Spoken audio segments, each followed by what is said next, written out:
Hello students, তোমরা নিউটনের প্রথম গতিসূত্রের উপর যে ক্লাসটি আমি করেছি সেটা অবশ্যই দেখেছো। সেখানে দেখেছো যে বল কাকে বলে, অর্থাৎ বলের প্রাথমিক ধারণাটা কি এবং তার থেকে জাড্য কি এবং বস্তুর জাড্যের সঙ্গে বলের কি সম্পর্ক তার সম্পর্কে আমি বিস্তারিতভাবে বলেছিলাম। আজকের ক্লাসে আমি নিউটনের দ্বিতীয় গতিসূত্র সম্পর্কে বলবো এবং দ্বিতীয় গতিসূত্র থেকে কি কি ধারণা পাওয়া যায় তার সম্পর্কে বলবো। তোমরা এই পুরো ক্লাসটি অবশ্যই দেখবে।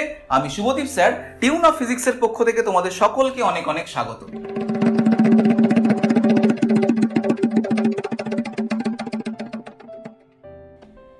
নিউটন তার দ্বিতীয় গতিসূত্রে বলেছিলেন সেকেন্ড ল অফ নিউটন, কোনো বস্তুর ভরবেগের পরিবর্তনের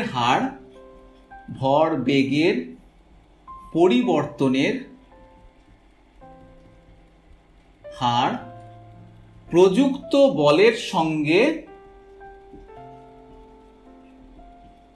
সমানুপাতিক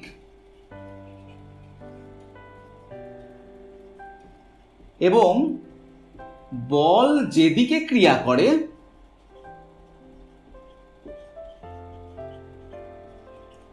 ভরবেগের পরিবর্তন সেদিকে হবে।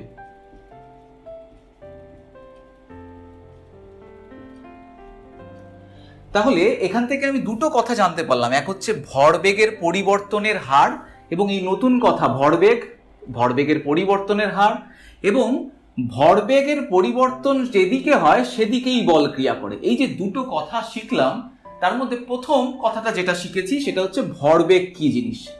তো ভরবেগ মানে হচ্ছে কোনো বস্তুর ভর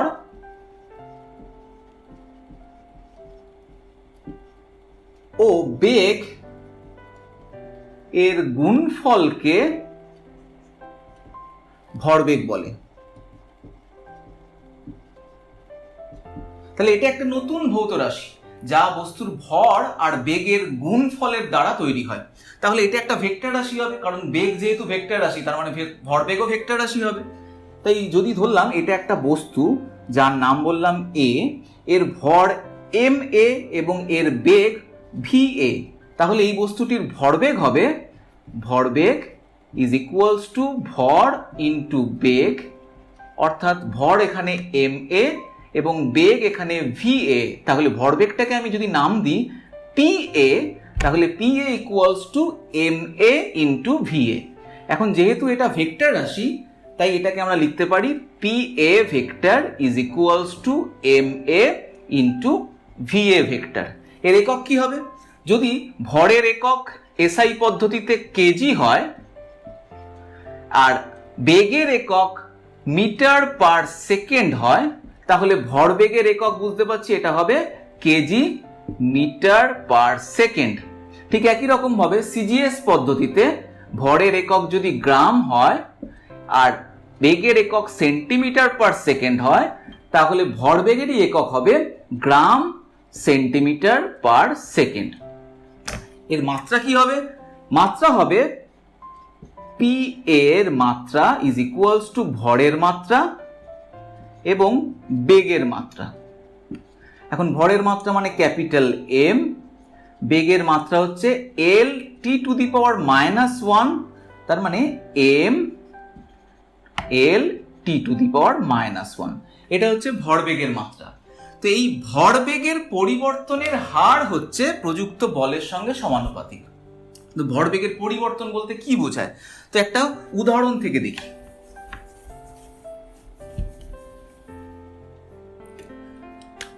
বললাম এটি একটি বস্তু যার নাম এ, এর ভর এম এ, এর প্রথমে বেগ ছিল ইউ। টি সময় পর এর বেগ হয়ে গেল এখন ভি। বেগ যেহেতু ভেক্টর রাশি তাই সিম্বল দিয়ে ওদেরকে বলে দিলাম। এখন বস্তুটা তো একই আছে, তাহলে প্রাথমিক ভরবেগ যেটাকে আমি প্রথমে নাম দিলাম P1 ইকুয়ালস টু হবে এম এ ইউ ভেক্টর, এবং অন্তিম ভরবেগ যেটাকে বললাম P2, তাহলে এম এ ভি ভেক্টর। তাহলে ভরবেগের পরিবর্তন বোঝাতে হলে যে কোনো পরিবর্তন বলতেই বোঝায় অন্তিম অবস্থা মাইনাস প্রাথমিক অবস্থা। তাহলে ভরবেগের পরিবর্তন মানে অন্তিম ভরবেগ মাইনাস প্রাথমিক ভরবেগ। এখন অন্তিম ভরবেগ কত? p2 মাইনাস প্রাথমিক ভরবেগ অর্থাৎ p1। তাহলে m a v vector minus m a u vector. তো এমটাকে কমন নিলে আমরা এটাকেই লিখতে পারি m into V vector minus U vector. অনেকটা বস্তুর ভর ইন্টু বেগের পরিবর্তনের মতন মনে হচ্ছে।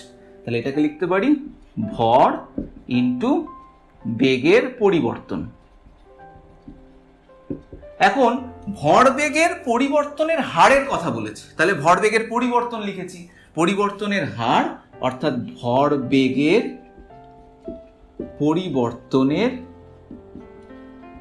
হার। তার মানে প্রতি একক সময়ে ভরবেগের পরিবর্তন কত জানতে চেয়েছে। ভরবেগের পরিবর্তন তাহলে প্রতি একক সময় বলতে টাইম দিয়ে ভাগ করে দিতে হবে, কারণ টি সময়ে যদি ভরবেগের পরিবর্তন p1 থেকে p2 হয় তাহলে প্রতি একক সময়ে কি হবে? ঐকিক নিয়ম করলে হচ্ছে p2 minus p1 divided by T. তার মানে M A V vector minus M A U vector divided by T, এটাই হচ্ছে ভরবেগের পরিবর্তনের হার।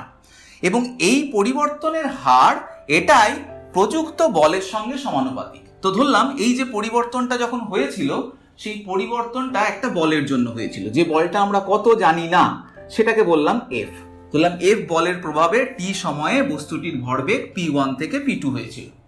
তাহলে এই ভরবেগের পরিবর্তনের হার প্রযুক্ত বলের সঙ্গে সমানুপাতিক যেহেতু, তাহলে আমরা লিখতে পারি F is proportional to M A V minus M A U divided by টি।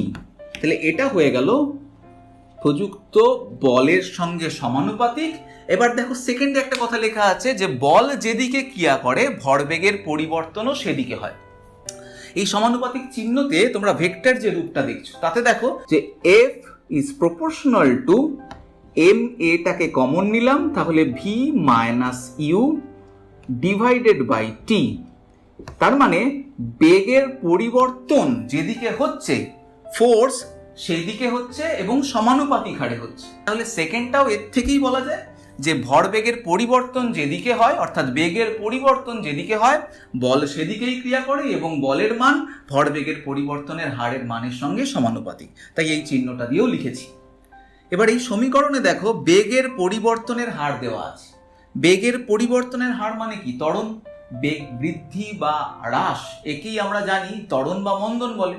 তাই বেগের পরিবর্তনের হার একে যেহেতু ত্বরণ বলে, তাই এই জায়গায় আমি ত্বরণ দিয়ে প্রকাশ করলে এটাই হয়ে যায় এফ ইজ সমানুপাতিক এম এ ইন্টু ত্বরণটা যেহেতু অ্যাক্সিলারেশন আমি স্মল এ দিয়ে লিখলাম এবং ভেক্টরিক্যালি সাইন দিলাম। তাহলে ফর্মুলাটা হয়ে গেল F proportional to M into A. তাহলে বস্তুর ভর ইন্টু ত্বরণ।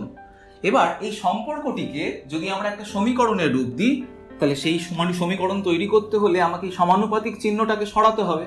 তো সমানুপাতিক চিহ্ন সরালে একটা ধ্রুবকও আসবে। তাই এই নতুন সূত্রটি হলো F is equals to K into M into A. তো আমি এখানে এম এর তলায় সাফিক্স এটা দিলাম না। আমি প্রথমে বলেছিলাম যে এ বস্তুর ভর এম এ। কেন দিচ্ছি না? কারণ দুবার এটা উচ্চারণ হবে এবং যাতে হয়তো বুঝতে অসুবিধা হবে। এবার এই সমীকরণটাকে নিয়ে বিজ্ঞানীরা অনেক পরীক্ষা নিরীক্ষা করে দেখেছিলেন। কেন দেখেছিলেন? যে এই কে এর মানটা কি হবে তা জানার জন্য। তো ধরলাম তোমাদের একটা উদাহরণ দিয়ে বলছি যে ধরলাম এম যদি 1 হয় এবং তার ফলে ত্বরণ বা বেগের পরিবর্তনের হার সেটাও যদি 1 হয়, কিন্তু এফ এর মান যদি 2 হয়, তার মানে এটা কি করে সম্ভব?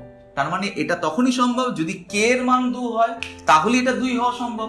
ঠিক আরেকবার বলছি, ধরো এটা ধরো এম এর মান 2 এবং এ এর মান ধরলাম 2 হলো, তার ফলে অ্যান্সারটা পেলাম 8। কিন্তু তার মানে কি বোঝাচ্ছে? মানে 2 ইন্টু 2 4 হওয়ার কথা, তার জায়গায় 8 হলো। তার মানে নিশ্চয়ই কে এর মান 2 বলেই 8 হয়েছে। তাই এইভাবে বারবার এক্সপেরিমেন্ট করে বিজ্ঞানীরা বুঝতে পেরেছিলেন যে কে এর মান 1 হয়। ওনারা যে এক্সপেরিমেন্ট করেছিলেন তাতে দেখেছিলেন যে বস্তুর ভর আর ত্বরণকে গুণ করলে যে রেজাল্ট হয় ফোর্সের মানও তাই হচ্ছে। তার মানে কি, দুটো সমান হচ্ছে, মানে কে এর মান 1, এবং সেই কারণে কে এর মান 1 নির্ণীত হয়েছিল। এবং তাহলে এই সমীকরণটাই হলো কি F = m × a, অর্থাৎ প্রযুক্ত বল = ভর ইন্টু ত্বরণ। এবং বল যেদিকে ক্রিয়া করে ত্বরণ সেদিকে হয়।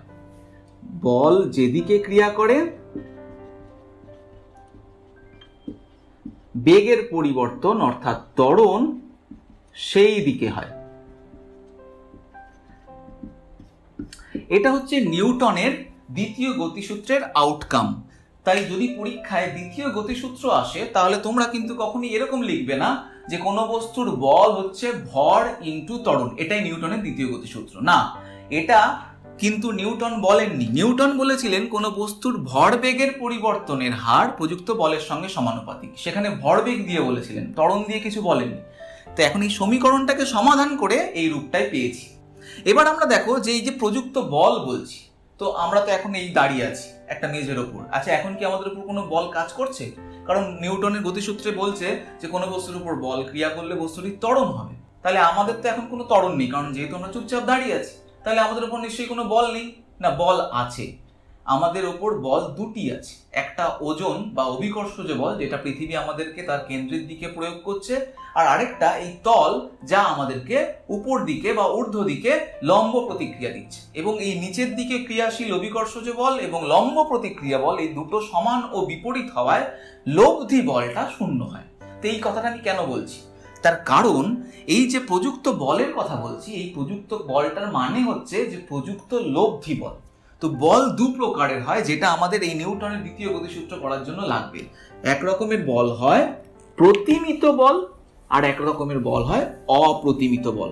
তো তোমরা বল সম্পর্কে অনেক রকমের যে ধারণা, সেই সম্পর্কে একটি ক্লাস আমার অলরেডি করা আছে, তোমরা চাইলে সেটি দেখে নিতে পারো। সেখানে কিন্তু এই প্রতিমিত বল আর অপ্রতিমিত বল সম্পর্কে বলা নেই। এটা আজকে আমি এখন বলছি, কারণ এই নিউটনের দ্বিতীয় গতিসূত্র বলতে গিয়ে যে লব্ধি বলের কথা আসবে, তার জন্য প্রয়োজন যে প্রতিমিত বল।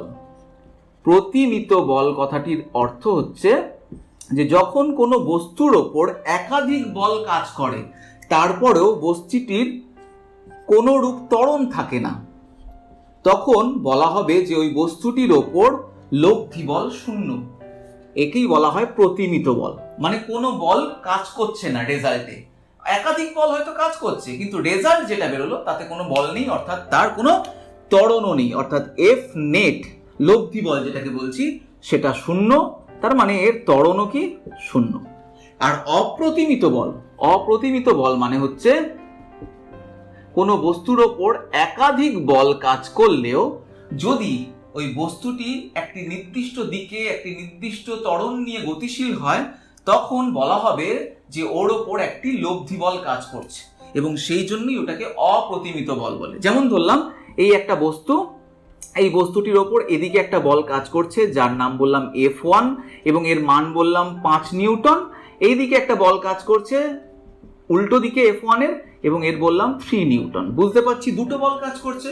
এখন দেখলাম যে এই বস্তুটা এই দিকে এ ত্বরণ নিয়ে চলে যাচ্ছে, তাহলে এদিকে নিশ্চয়ই এই লব্ধি বলটা কাজ করছে। হ্যাঁ, এই দিকে যে লব্ধি বলটা কাজ করছে সেটা F নেট লিখলে, এবং সেটাই হয় 5 - 3 অর্থাৎ 2 নিউটন। এই যে লব্ধি বলটা কাজ করছে একেই বলা হয় অপ্রতিমিত বল। তো এই অপ্রতিমিত বল কাজ করার ফলে বস্তুর মধ্যে ত্বরণ বা ভরবেগের পরিবর্তন হয়। তাহলে যে সূত্রটা নিউটন দ্বিতীয় সূত্রে বলেছিলেন সেটাই হচ্ছে কোনো বস্তুর ভরবেগের পরিবর্তনের হার প্রযুক্ত লব্ধি বলের সঙ্গে সমানুপাতিক, এবং লব্ধি বলটি যেদিকে ক্রিয়া করে ভরবেগের পরিবর্তন সেদিকে হয়। অর্থাৎ এই প্রযুক্ত বলের আগে একটা লব্ধি কথা লিখে নেবে, এবং যেদিকে এই লব্ধি বলটি যেদিকে কাজ করে সেদিকে ভরবেগের পরিবর্তন হয়। তো একটা জিনিস খেয়াল করে দেখলে যে বল ক্যালকুলেশন করতে হলে ভরবেগের পরিবর্তন জানলেও হয়। অনেক সময় এরকম হবে যে যেখানে বল এত অল্প সময়ের জন্য ক্রিয়া করবে বস্তুর ওপর যে তাকে ডাইরেক্ট ক্যালকুলেশন তোমরা করতে পারবে না, তখন ক্যালকুলেশন করার সহজ পদ্ধতি হচ্ছে ভরবেগের পরিবর্তনের হার ক্যালকুলেশন করে নাও, সেখান থেকে বল ক্যালকুলেশন করে নাও। এই ধরনের বলকে বলা হয় ঘাত বল। যেমন একটা বলকে ব্যাট দিয়ে আঘাত করা, দেখো এই ব্যাট দিয়ে যখন কোনো বলকে আঘাত করো সেখানে খুব অল্প সময়ের মধ্যে হিউজ পরিমাণ বল ক্রিয়া করে, ফলে সেই বলের প্রভাবে বস্তুর ভরবেগের পরিবর্তন অনেকটা হয়, কিন্তু বলটা এত অল্প সময়ের জন্য কাজ করে তাকে দেখতে পাওয়া যায় না বা তাকে হিসাব করা যায় না, তখন ওই ভরবেগের পরিবর্তনের হার থেকে বলের ক্যালকুলেশন করা হয়। তাই ভরবেগের পরিবর্তনের হার একটা খুব ইম্পর্টেন্ট পয়েন্ট এবং এর থেকে বল ক্যালকুলেশন করা যায়। এবার আমরা এই সূত্র থেকে, যেটা আমরা নিউটনের দ্বিতীয় গতিসূত্র থেকে পেলাম, F = ma, তার থেকে বলের একক কি হয় সেটা দেখব, বা বলের মাত্রা কি হয় সেগুলো সম্পর্কে জানবো। তো আমরা দেখলাম যে বল F = m × a, বা তুমি লিখতে পারো F = mv - mu / t, অর্থাৎ ভরবেগের পরিবর্তনের হার বা ভর ইনটু ত্বরণ। তো আমি এই সমীকরণটা থেকে বার করার চেষ্টা করছি এককগুলো। তো ভরের মানে এম এর এসআই একক হয় কেজি, ত্বরণের এসআই একক হয় আমরা জানি মিটার/সেকেন্ড স্কোয়ার। তাহলে ফোর্সের একক হবে কি?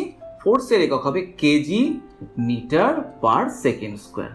বিজ্ঞানী নিউটনের নাম অনুসারে এটাকেই বলা হয় নিউটন। আর সিজিএস পদ্ধতিতে এম এর একক হয় গ্রাম এবং ত্বরণের একক হয় সেন্টিমিটার/সেকেন্ড স্কোয়ার, এবং এফ এর একক তাহলে হবে গ্রাম সেন্টিমিটার/সেকেন্ড স্কোয়ার। তাহলে এই পুরো এককটাকে একটা যদি নাম দেওয়া হয় এবং সেটাকে বলা হয় ডাইন, তাহলে সিজিএস পদ্ধতিতে বলের একক হচ্ছে গ্রাম সেন্টিমিটার/সেকেন্ড স্কোয়ার, যার মানে ডাইন। আর এসআই পদ্ধতিতে বলের একক কেজি মিটার/সেকেন্ড স্কোয়ার, যেটাকে একসাথে বলা হয় বিজ্ঞানী নিউটনের নাম অনুযায়ী নিউটন, এবং সিম্বল হচ্ছে ক্যাপিটাল এন। ডাইনের ওরকম কোনো সিম্বল নেই, ডাইনকে স্মলেই লেখা হয় এবং DYNE এটা দিয়ে লেখা হয়। এবার এই নিউটন আর ডাইনের মধ্যেকার সম্পর্ক কি সেটা দেখব। তো দেখো, 1 নিউটন যদি আমরা বলি, 1 নিউটন মানে হচ্ছে 1 কেজি মিটার/সেকেন্ড স্কোয়ার। এবার এইগুলোকে সম্পূর্ণভাবে সিজিএস এ ট্রান্সফার করে যদি দিই, তাহলে 1 কেজি মানে কত? 1 কেজি মানে 1000 গ্রাম, মানে 10³ গ্রাম। কারণ আমরা জানি 1000 গ্রাম মানে 1-এর পর 3টে শূন্য যেহেতু আছে, এটাকে আমরা এরম ভাবেও লিখতে পারি সূচকের নিয়মে। তাহলে 10³ গ্রাম, মিটার মানে 100 সেন্টিমিটার, মানে 10² centimetre divided by second square. তো সূচকের নিয়ম অনুসারে এটাকে আমরা লিখতে পারি 10³ + 2 গ্রাম সেন্টিমিটার/সেকেন্ড স্কোয়ার। তার মানে 10⁵, কারণ 1 দিয়ে গুণ হচ্ছে তার জন্য 10⁵ গ্রাম সেন্টিমিটার/সেকেন্ড স্কোয়ার। এখন গ্রাম সেন্টিমিটার/সেকেন্ড স্কোয়ার মানে ডাইন, তাহলে 10⁵ ডাইন। তাহলে 1 নিউটন ইজ ইকুয়ালস টু 10⁵ ডাইন। এটা হয়ে গেল এসআই ও সিজিএস এর মধ্যেকার ফোর্সের একক দুটোর সম্পর্ক।